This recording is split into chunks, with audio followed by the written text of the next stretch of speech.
Okay, it's been a long time since we published the gaming tests and review videos for both of these phones, the Galaxy A34 and the Galaxy A54. Since we did say that both of those devices used back then for those videos were non-retail units, we promised to come back with an overarching video with the retail version. So this is that video. We'll revisit and see what's different and also talk about which one is better, and then comment on what's happening with the Galaxy A series of smartphones in general. So let's begin. I'll be skipping a few things here and there because there are many things that are just literally the same as the non-retail unit that we have reviewed.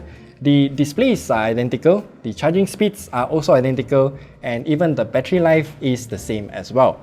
The first difference that I want to highlight here is actually the software, particularly on the Galaxy A34. You see, on the non-retail unit, I said that Samsung Pay, also known as Samsung Wallet now, it didn't work on that unit, but on the retail unit, it works, so everything else remains the same, so I'm not going to talk much about the software anymore. I have also mentioned in the review that the non-retail versions of these two phones have white balance issues for the cameras. That has been fixed, but it resulted in two different color profiles, one for each phone. I have taken a few shots in the mall, and as you can see here, the colors are very different. Honestly, the A54 looks a lot better here, and even the ultra-wide-angle camera also looks better on the A54, and that is just to be expected. Next comes the performance. This is the segment I'll spend the most time talking about these two phones, because remember, I said that the A34 with the MediaTek Dimensity 1080 performs better than the A54 with the Exynos 1380.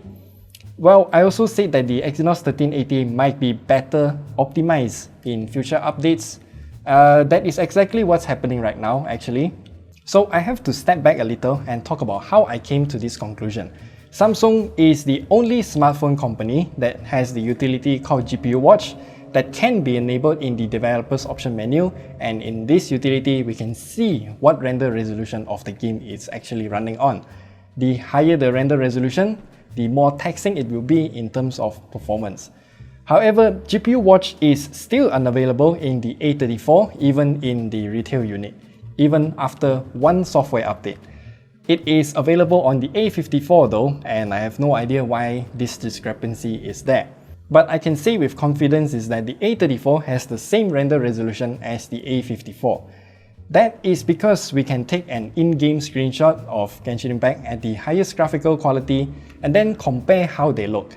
And placed side by side, they both look the same to me, so I am highly confident to say that they are at the same render resolution. So when we decided to play Genshin Impact and walk around the most intense parts of the game, the A34 performs better. Why is that? Well, the Exynos 1380 in the Galaxy A54 on paper is actually more powerful than the Dimensity 1080 in the A34. As a desperate attempt to find out why, I even used a few benchmarks to pinpoint what's the difference. This, however, only confirms that the Exynos 1380 in the A54 is indeed more powerful. But why did it perform worse in Genshin Impact? Well, that is due to one of my oversight, and I really need to start implementing this test in the future for all smartphone reviews, and that is the RAM and storage speeds. In a video that we published last year, we talked about why RAM amount doesn't actually matter that much. It's your RAM speed that matters more. And in this case, the Galaxy A34 versus the A54, the storage speed matters as well. And two benchmarks here show a very big difference, particularly A1SD and also Antutu benchmarks. The A34 is indeed having a faster RAM speed and faster storage than the A54. This is just very interesting to see how it actually affects your gaming performance in real time. Again, I highly recommend you to watch our other video where we talk about why RAM speed matters. It's just that the storage will come before your RAM speed.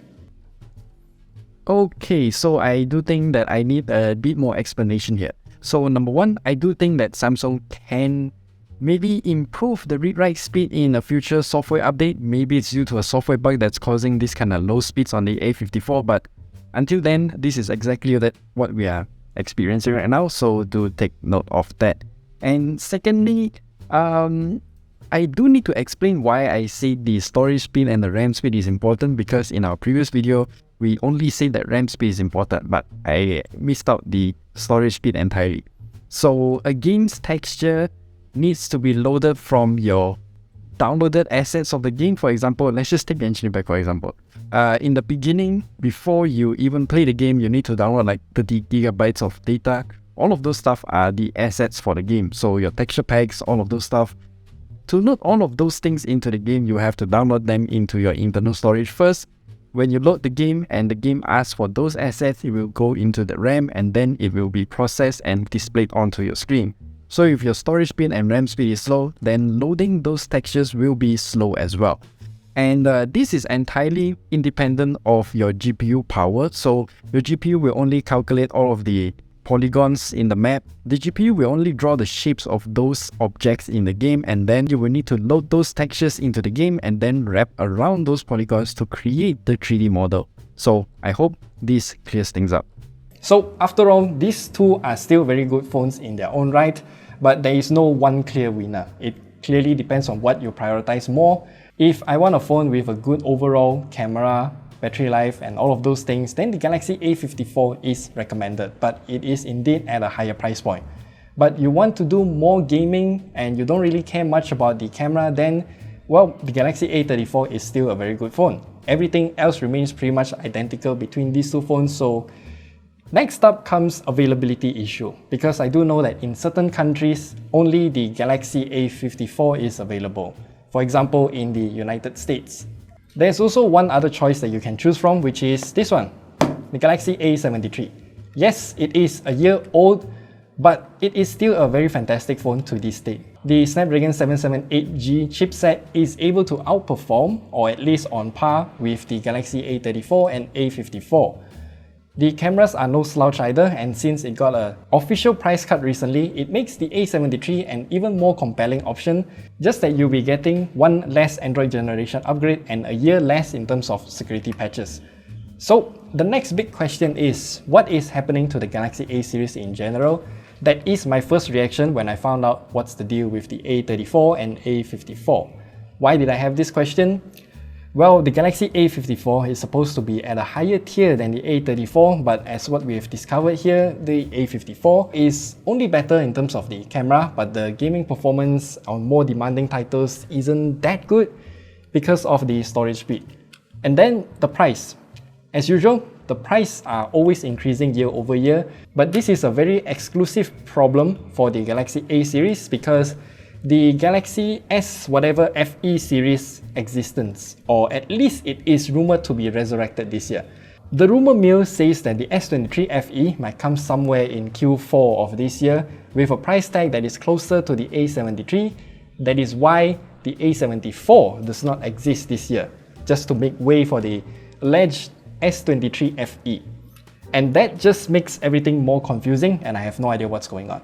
I was typing this script and the more I think about it, the more elusive that it gets, and I'm very sure Samsung internally has all of these decisions made up and also planned ahead of time and laid out on a roadmap. But if those plans will change or not, I don't know. As for which rumor I subscribe to, I honestly don't know. All I do know is that Samsung left a big gap in terms of its price spectrum. The highest end Galaxy A series that we can buy right now is the A54, but the next phone that is higher tier than the A54 is actually the base version S23. That means we have a huge price gap between those two phones that I just handed over to the competition to fight over. And that's all I have for this video. I know that it got a little bit ranty somewhere near the end, but that's exactly what I think about the Galaxy A series. It's quite confusing. The targeting of audience is kind of weird as well. These two phones are still good phones, but the entire series is what perplexed me. So that's it. If you have any further questions regarding these two phones, or maybe if you want to buy the A73 right now, any questions are welcome down in the comment section below, and we'll see you guys in the next video. Hopefully the S23 FE exists.